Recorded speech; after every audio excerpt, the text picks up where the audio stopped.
এই হলো deadline communications private limited. আপনারা দেখছেন এক্সপ্রেস নিউজ, খবর নেয়, খবর দেয়।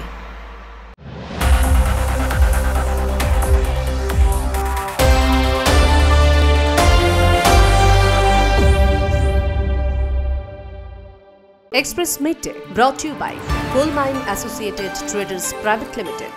নমস্কার, আপনাদের সকলকে স্বাগত জানাই এক্সপ্রেস নিউজে। আমি সংলাপ, আপনারা দেখছেন এক্সপ্রেস মিডডে।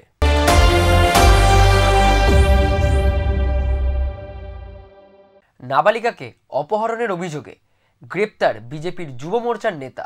এই ঘটনায় ব্যাপক শোরগোল হুগলির খানাকুলে। পুলিশ সূত্রে খবর, ধৃতের নাম শুভজিৎ মাকাল। ধৃতকে আদালতে তোলা হলে 5 দিনের হেফাজতের নির্দেশ দেন বিচারক। সূত্রের খবর, খানাকুলের রাজহাটি পূর্বপাড়া এলাকা থেকে এক নাবালিকা নিখোঁজ হয়ে যায়। ওই নাবালিকার পরিবার গত 5ই মে বিজেপি নেতা শুভজিতের বিরুদ্ধে খানাকুল থানায় অভিযোগ দায়ের করেন। সেই অভিযোগের ভিত্তিতে তদন্তে নেমে বিজেপির যুব মোর্চার নেতা শুভজিৎ মাকালকে তার মাসির বাড়ি থেকে গ্রেপ্তার করে খানাকুল থানার পুলিশ। সেই সঙ্গে তার বাড়ি থেকেই নাবালিকাকে পুলিশ উদ্ধার করে বলেই সূত্রের খবর। জানা গেছে, অভিযুক্ত খানাকুলের রাজহাটি 2 নম্বর পঞ্চায়েত প্রধানের চিত্ত মাকালের ভাইপো। তিনি খানাকুলের বিধায়ক সুশান্ত ঘোষের ছায়াসঙ্গী ছিলেন বলেও অভিযোগ তৃণমূলের। এই ঘটনাকে ঘিরে শুরু হয়েছে রাজনৈতিক টানাপোড়েন। নাবালিকাকে বাড়িতে আশ্রয় দেওয়া হয়েছিল দাবি করে তাকে ফাঁসানো হচ্ছে বলে দাবি করেন নেতার পরিবার। পাশাপাশি পুরো অভিযোগ অস্বীকার করে প্রধানের ভাইপোকে ফাঁসানো হচ্ছে বলে দাবি করেন খানাকুল 2 নম্বর ব্লক বিজেপি যুব মোর্চার নেতা প্রবীর হাজরা। সরাসরি করছে তো, এই ছেলেটা বন্ধের দিন একটু মুভমেন্ট করেছিল, টক্কে রেখে আজকে ওকে ফাঁসালো। কেন এইসব কেন হবে? খানাকুলে এসব আমরা মানবো না। অন্যদিকে যদিও বিজেপির বিরুদ্ধে কটাক্ষ ছুড়ে খানাকুল 2 নম্বর ব্লক তৃণমূল সভাপতি রমেন প্রামাণিক বলেন, আইন আইনের পথে চলবে এবং দোষী শাস্তি পাবে। পুলিশ প্রশাসন আইনের পথেই চলবে। আমাদের সরকার, সে আমাদের দলেরই হোক এবং অন্য দলেরই হোক, আইনকে কখনো অমান্য করে না এবং দোষীদের যাতে সাজা হয় সেই চেষ্টাই করে। পুলিশ সূত্রে খবর, ধৃত বিজেপির যুব নেতার বিরুদ্ধে 137 এবং 144 বিএনএস ধারায় মামলা রুজু করা হয়েছে। নাবালিকা সহ বিজেপি যুব নেতাকে আরামবাগ মহকুমা আদালতে পেশ করে পুলিশ। যদিও এটা হচ্ছে আপনার নন নেমলি এফআইআর, মানে কোনো নাম দিয়ে কোনো এফআইআর করা হয়নি। এই সমস্ত কিছু দেখে দেখবেন বলে, সিডিটা দেখবেন বলে 5 দিনের জেল। নাবালিকার জবানবন্দি ও সমস্ত বিষয় খতিয়ে দেখে বিজেপি নেতাকে 5 দিনের জেল হেফাজতের নির্দেশ দিয়েছে আরামবাগ মহকুমা আদালতের বিচারক। Bureau report, express news. এমনিতেই মেদিনীপুর শহরের নিকাশি ব্যবস্থা অত্যন্ত দুর্বল। তার উপর নিকাশি নালা বন্ধ করে অবৈধ নির্মাণের জেরে একেবারে বন্ধ গোটা বাজারের জল নিকাশি ব্যবস্থা। অভিযোগ, দীর্ঘদিন ধরে ভুক্তভোগী শহরবাসীর অভিযোগে কর্ণপাত করেনি পুরসভা। মেদিনীপুর শহরের গেট বাজার এলাকায় মিনি মার্কেটে নিকাশি নালা বন্ধ করে তার উপরেই অবৈধভাবে গড়ে উঠছে একের পর এক দোকান, হোটেল, বাড়ি। কোথাও আবার নর্দমার উপর সিঁড়ি করে করা হয়েছে অবৈধ দোতলা নির্মাণ। বেশ কয়েক বছর ধরেই নর্দমা পরিষ্কার না হওয়ায় নিকাশি ব্যবস্থা একেবারেই বিপর্যস্ত হয়ে পড়েছে গোটা এলাকায়। ফলে অল্প বৃষ্টিতেই সমস্যায় পড়ছে এলাকার সাধারণ মানুষ। পর্যাপ্ত জল নিকাশি না হওয়ায় রাস্তাঘাট ভেসে যাওয়ার পাশাপাশি জল ঢুকে যায় বসত বাড়িতে। এদিকে ক্ষুব্ধ এলাকাবাসীর অভিযোগ, বারবার স্থানীয় কাউন্সিলর এবং পুরসভাকে জানিয়েও কোনো লাভ হয়নি। সেই অভিযোগের পরেই এলাকা পরিদর্শনে এলেন পুর আধিকারিকরা এবং এলাকার বহু মানুষ দীর্ঘদিন ধরে দাবি করছেন যে এখানে জল নিকাশি ব্যবস্থা হচ্ছে না। ড্রেনের ওপরে যে যার কেউ টয়লেট করেছে, কেউ রান্নাঘর করেছে, কেউ বাড়ি করে নিয়েছে, কেউ সিঁড়ি করে নিয়েছে। ড্রেনগুলোকে বন্ধ করে দিয়ে এলাকার মানুষকে নিয়ে আমরা আজকে এখানে পরিদর্শন করে এবং সবার কাছে অনুরোধ করা হলো যে আপনারা 2 তলা 3 তলা যাই করুন, কিন্তু ড্রেনগুলোকে ছেড়ে দিন। এমনিতেই মেদিনীপুর শহরের নিকাশি ব্যবস্থা অত্যন্ত দুর্বল। বর্তমানে দ্রুত শহরে জনসংখ্যা বাড়ছে, ওইসব এলাকায় গড়ে উঠেছে একের পর এক বসতি, কিন্তু নিকাশি না থাকায় এইসব এলাকার মানুষকে চরম বিপাকে পড়তে হয়। ভারী বর্ষায় বাড়ির একতলা চলে যায় জলের নিচে, সব জিনিসপত্র গুটিয়ে উঠে যেতে হয় তাদের। আমাদের তো আমাদের জায়গার উপরে করেছি, সেই করেছি, আমরা তো কনস্ট্রাকশন করিনি নতুন করে। এটা মিথ্যা কথা। নালা তো পরিষ্কার করে আমাদের ভিতরে চলে যান, দেখবেন একদম পরিষ্কার। এদিকে ছোট দোকানদারদের দাবি নর্দমা দখল করে বড় বড় দোকান হোটেল হয়েছে, ওরা যদি সরিয়ে নেয় তাহলে তারাও সরিয়ে নিতে বাধ্য থাকবে। ওই ড্রেন পরিষ্কার করে না বলছে, ড্রেনটা পরিষ্কার করতে পারছে না, কিন্তু স্ল্যাব পড়ে আছে ড্রেনে। আর এই সামনে দুটো ফুটের দোকান আছে একটা, ওকে বিশেষ করে আরো চাপ দিচ্ছে সরাতে। আর ওই আগে থেকে কিন্তু বড় বড় বিল্ডিং ড্রেনের উপরে আছে, ওদের উপরে কি রিয়াকশন হচ্ছে আমরা জানি না। যদি সরাতে হয় সবকে সরাতে বলবে, আমাদেরও সরিয়ে দেবে। এখন দেখার নর্দমার উপর তৈরি অবৈধ নির্মাণ স্থানীয় দোকানদাররা ব্যবস্থা নেয় নাকি পুরসভা সেই অবৈধ নির্মাণ ভাঙে। এলাকাবাসীর দাবি নিকাশি ব্যবস্থা সঠিক করে দেওয়া হোক। পশ্চিম মেদিনীপুর থেকে অলোক সাঁতরার রিপোর্ট, এক্সপ্রেস নিউজ।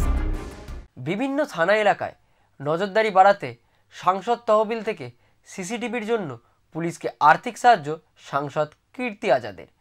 শনিবার দুর্গাপুরে পুলিশ কমিশনারের ভবনে এই আর্থিক সাহায্য তুলে দেন বর্ধমান দুর্গাপুর লোকসভা সাংসদ কীর্তি আজাদ। বিভিন্ন থানা এলাকায় নজরদারি বাড়াতে সাংসদ তহবিল থেকে সিসিটিভির জন্য 30 লক্ষ টাকা দিলেন বর্ধমান দুর্গাপুরের সাংসদ কীর্তি আজাদ। শনিবার দুর্গাপুরের অরবিন্দ রোডে অবস্থিত এডিপিসি সিপি অফিসে এক সাংবাদিক বৈঠকে পুলিশ কমিশনার সুনীল চৌধুরী বর্ধমান দুর্গাপুর লোকসভা কেন্দ্রের সাংসদকে সঙ্গে নিয়ে পুলিশ কমিশনার বলেন, যে কোনো সভ্য সমাজে প্রথম ও প্রধান অগ্রাধিকার হলো তার নাগরিক নিরাপত্তা নিশ্চিত করা। আর এই ধারাবাহিকতা বজায় রেখে দুর্গাপুরের বিভিন্ন গুরুত্বপূর্ণ জনসমাগম এলাকায় নিরাপত্তা ও নজরদারি বাড়াতে একটি আধুনিক সিসিটিভি ক্যামেরা সিস্টেম স্থাপন করা হচ্ছে। সাংবাদিক সম্মেলনে সাংসদ ও সিপি ছাড়াও ডিসিপি অভিষেক গুপ্তা, এসিপি সুবীর রায়, ওসি সঞ্জীব দে প্রমুখরাও উপস্থিত ছিলেন। আমি যেটা বললাম, ইভেন আমাদের women safety and security, public safety and security, আমরা কোনো ল অ্যান্ড অর্ডার হলে ওখানে আমরা লাইভ ফিড দেখতে পারি। এছাড়া আমাদের যে ট্রাফিক সবসময় আমরা মানুষের ট্রাফিক পরিষেবা দিচ্ছি, সেখানে আমরা এটাকে কাজে লাগাচ্ছি। ক্রাইম প্রিভেনশন তো অনেক হয়েছে, মানে আমরা সিসিটিভি দেখে অনেক ক্রিমিনালকে ধরেছি, মাল রিকভারি করেছি। সেটা ইভেন আপনারা দেখেছেন, আমরা সিসিটিভি লাস্ট যখন প্রেস ব্রিফও করলাম, অনেকবার সিসিটিভি ফুটেজ রিলিজও করেছি। তো ডেফিনেটলি এটা আমাদেরকে খুব ভালো। দুর্গাপুর থেকে রণ ঘোষের রিপোর্ট, এক্সপ্রেস নিউজ। এক্সপ্রেস মিডডেতে নিয়ে নেব এখন একটা ছোট্ট বিরতি, ফিরে আসছি বিরতির পর।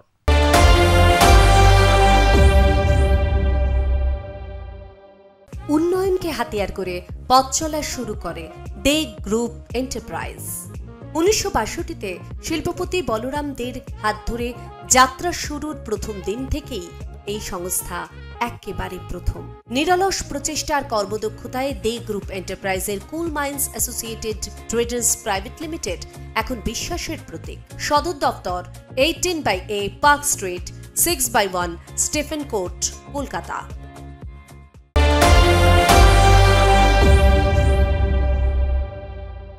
ফিরে এলাম বিরতির পর, আপনারা দেখছেন এক্সপ্রেস মিডডে।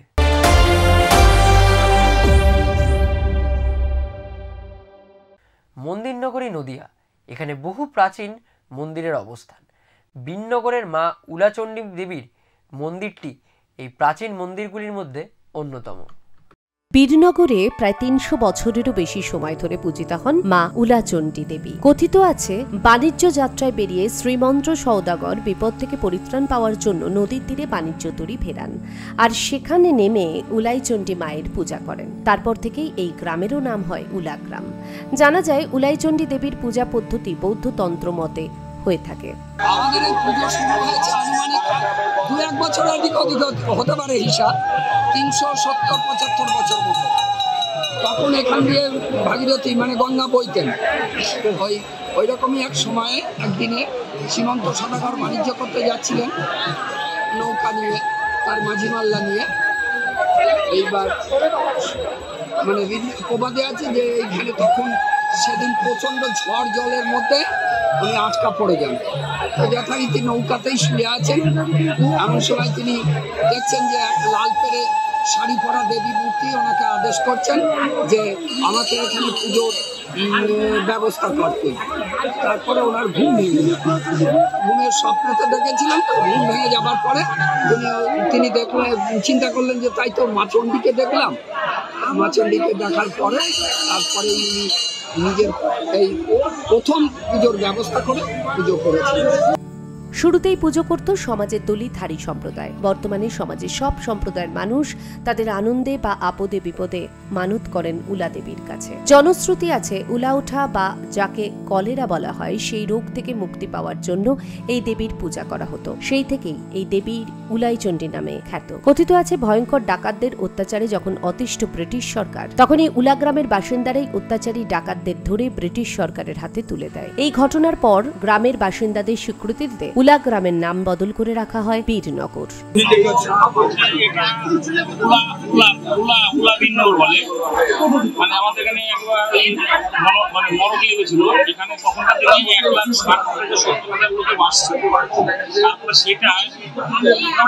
চলে এসছে, অনেক কোনো লোক ছিল না এবং জমিদার বাড়ি সব ছিল। পাশে একটা বৈষ্ণবী পুজো হয়, এর সঙ্গেই শুরু হয়। সেই আমল থেকে মানে তখন থেকেই মানে এখানে মেলাটা। দেবী উলাইচণ্ডীর মূর্তি বলতে বটবৃক্ষের নিচে একখণ্ড মসৃণ কালো পাথরখণ্ডই দেবী উলাই, যিনি শক্তি ও জাগ্রত দেবী হিসেবে বীরনগরবাসীর কাছে পূজিত হন। সব অনুষ্ঠানে এই দেবীকে সবার আগে পুজো করা এই অঞ্চলের রীতি। কাছেই একটি বটবৃক্ষে মনস্কামনা পূরণের জন্য মাটির ঢিল বাঁধা প্রাচীন রীতি, যা আজও প্রচলিত। পুজো উপলক্ষে গ্রামে মেলা বসে। গ্রামের মানুষ প্রাণ ভরে সারা বছরের জিনিস কেনে সেখান থেকে। শ্রীমন্ত সওদাগরের সময় থেকে চলে আসা এই প্রথা আজও বহমান। যারা পসরা সাজিয়ে বাণিজ্য করতে আসেন তারা প্রত্যেকেই হাসি মুখে ঘরে ফেরেন। প্রতি বুদ্ধ পূর্ণিমার আগের দিন এক পশলা বৃষ্টি হয়। মানুষ বিশ্বাস করে এই বৃষ্টি মা উলাইচণ্ডীর আশীর্বাদ স্বরূপ বর্ষিত হচ্ছে। নদিয়া থেকে Tathagata Bhattacharya report, express news. স্কুলে উপস্থিত মাত্র একজন পড়ুয়া, বেকার বসে বসেই সময় কাটাতে হয় শিক্ষক শিক্ষিকাদের। উঠছে একাধিক প্রশ্ন। নামে স্কুল, একের অধিক ছাত্র নেই। শিক্ষক শিক্ষিকারা আসেন যান, পড়ানোরও কোনো চাপ নেই। বহাল তবিয়তে কাটছে তাদের দিন। চাপ যেহেতু নেই তাই সময় মতো স্কুলে আসারও কোনো দায়বদ্ধতা নেই, এমনই অভিযোগ স্থানীয় বাসিন্দাদের। অভিযোগ ছাত্র নাই, মাঠ পরিষ্কার, ছাত্র আইসে থাকে না, পড়াশোনা হয় কি হয় না এটা তারা বলতে পারি না। আমার স্কুল টাইমে ছাত্রছাত্রীর সংখ্যা নেই বললেই চলে, তবে যে কজন আসে তাদেরই পড়ানো হয়ে থাকে। যে দুই একজন আছে তাদেরকেই আমরা এটা শেখানোর চেষ্টা করি। জানা যায় স্কুল শুরু হয় 10টার সময়, কিন্তু কে কখন আসে তা জানা নেই কারুর। 10টা। কজন শিক্ষক শিক্ষিকা আছে এখানে? আছে 12 জন। মানে তোদের সহপাঠী তারা আসে স্কুলে? আসে, কোনোদিন আসে না। কোনোদিন আসে না? একাই থাকিস? স্কুলের শিক্ষকরা পড়ায়? ভালো করে পড়ায়? কটার সময় স্কুল ছুটি হয়? এদিকে আদালতের রায়ের ফলে যখন হাই স্কুলগুলিতে পঠন পাঠন অনিশ্চয়তার মুখে, ঠিক সেই জায়গায় দাঁড়িয়ে ধূপগুড়ি ব্লকের একাধিক এমএসকে স্কুলগুলিতে পড়ুয়ার সংখ্যা তলানিতে। কোথাও 8 জন এবং কোথাও 20 জন ছাত্র নিয়েই চলছে পঠন পাঠন। কোথাও আবার এক স্কুলে মাত্র 1 থেকে 2 জন পড়ুয়া উপস্থিত। এই অবস্থায় বন্ধ হওয়ার মুখে ধূপগুড়ি ব্লকের মাগুরমারি 1 নম্বর গ্রাম পঞ্চায়েতের পূর্ব মাগুরমারি এমএসকে। স্কুলে গেলে দেখা যায় পূর্ব মাগুরমারি এমএসকে যেন এক বন্ধ আবাসন। একদিকে পরিষ্কার পরিচ্ছন্নতার অভাব, স্কুলের আশেপাশে নোংরা আবর্জনা, দৃষ্টিকটু দেওয়াল লিখন ছাড়াও স্কুলের মিড ডে মিলের রান্নাঘরে রান্না না করে অন্যত্র রান্না করা হয় বলেই ক্ষোভ উগরে দেন এলাকাবাসী। অন্যদিকে এলাকাবাসীর অভিযোগ, ঊর্ধ্বতন কর্তৃপক্ষ সার্ভে করতে আসলেই মাংস ভাতের লোভ দেখিয়ে ছাত্র ভাড়া করে নিয়ে আসে শিক্ষকরা। এমনই ভুরি ভুরি অভিযোগ এলাকাবাসীর। যখন সার্ভের লোক আসে বা এসআই আসে বা কর্তৃপক্ষ থেকে যখন আসি স্কুলে আর কি এনএসএস স্কুলে, তখন নাকি বাচ্চাদের সংগ্রহ করে যে তোমরা কালকে আসো, মাংস ভাত খাওয়াবো, ভেবে একত্রিত করে বাচ্চাগুলোকে। এদিকে সমিতি এডুকেশন অফিসার অতুল চন্দ্র বর্মনের দাবি, আগের থেকে পরিস্থিতি অনেকটা স্বাভাবিক হয়েছে। পূর্ব মাগুরমারি এমএসকে আমাদের 4 জন সম্প্রচারক রয়েছেন, একজন মুখ্য সম্প্রচারক রয়েছেন, কিন্তু যে কোনো কারণেই হোক মানুষের লোকাল যারা গার্জিয়ান রয়েছেন তাদের একটা এমএসকেতে ছাত্র পাঠানোর মানে একটা অনীহা রয়েছে। আমরা কথা বলেছিলাম, আমরা সেখানটায় গার্জিয়ান এবং কমিটির লোকজন সবাইকে নিয়ে মিটিংও করেছি। এখন অনেকটা ভালো স্কুলিং হচ্ছে, ছাত্র সংখ্যা যদিও খুব কম, প্রত্যেক দিন গড়ে 8-10 জন ছাত্র আসছে। এখন ভালো চলছে স্কুলটা, মানে অন্যান্য আগের তুলনায় এখন অনেকটাই বেটার চলছে। বর্তমানে যে পরিকাঠামো অর্থাৎ পাশ ফেল ব্যবস্থা উঠিয়ে দেওয়ার জন্যই নাকি স্কুলের এমন পরিস্থিতি বলে দাবি মুখ্য সম্প্রসারক লোকনাথ বন্দ্যোপাধ্যায়ের। ছাত্র সংখ্যা কম তো আমরা সামাজিকভাবে অনেকভাবে চেষ্টা করেছি। হ্যাঁ, বর্তমান যে পরিকাঠামোর জন্য আমরা হচ্ছি এই অবস্থায় চলে গেছি। আমরা হচ্ছি we are the servant of the system. আমরা স্টুডেন্ট দীর্ঘদিন ধরে কমে যাচ্ছে, হ্যাঁ, দীর্ঘদিন ধরে হয়ে যাচ্ছে, এটা সিস্টেমটাই একটু গণ্ডগোলের ব্যাপার আছে। কারণ ঘটনা হচ্ছে এই যে পাস ফেল সিস্টেম উঠিয়ে দিয়েছে, হ্যাঁ, পাস ফেল সিস্টেম, তারপরে রাইট টু এডুকেশান, এই সমস্ত সিস্টেমের জন্য স্কুলের স্টুডেন্ট এমএসকেতে আর ভর্তি হতে চাচ্ছে না। স্কুলগুলির বর্তমান পরিস্থিতি নিয়ে চলছে নানা চর্চা, কিন্তু এরই মাঝে স্কুলগুলির উন্নয়ন ও ভবিষ্যৎ নিয়ে কারোর কোনো মাথা ব্যথা আছে কি, নাকি এই তরজার মাঝে ধামাচাপা পড়ে যাচ্ছে আসল উন্নয়নের প্রসঙ্গ? জলপাইগুড়ি থেকে সৌভিক দত্তের report, express news. Express midday আজ এই পর্যন্ত। পরবর্তী খবরের জন্য দেখতে থাকুন এক্সপ্রেস নিউজ। এক্সপ্রেস নিউজ খবর নেয়, খবর দেয়।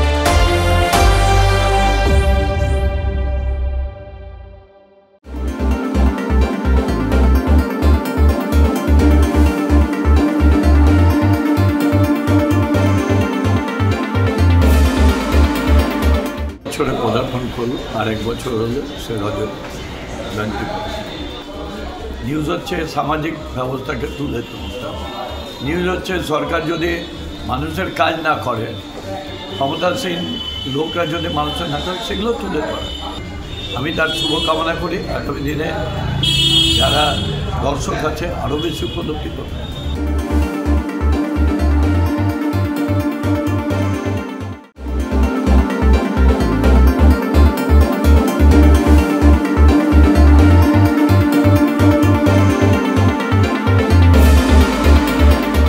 প্রথমেই ধন্যবাদ এবং শুভেচ্ছা জানাই যে 24 বছর ধরে এই নিউজটাকে এনারা পরিচালনা করছেন, সত্যের সঙ্গে জড়িত আছেন বলে এত বছর ধরে এটা কন্টিনিউ মানুষের মনের মধ্যে একটা প্রভাব ফেলেছে এবং আমি আশা করব যে আরও সুন্দরভাবে এটা প্রসারিত হোক।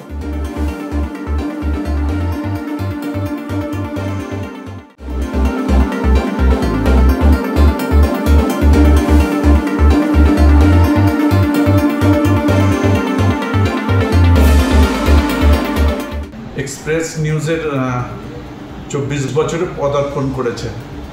আমি এক্সপ্রেস নিউজের সমস্ত পরিবারের সদস্যকে জানাই আমার আন্তরিক প্রীতি এবং শুভেচ্ছা। তারা আরও ভালোভাবে কাজ করুক, এটাই আশা করি সকলের কাছে।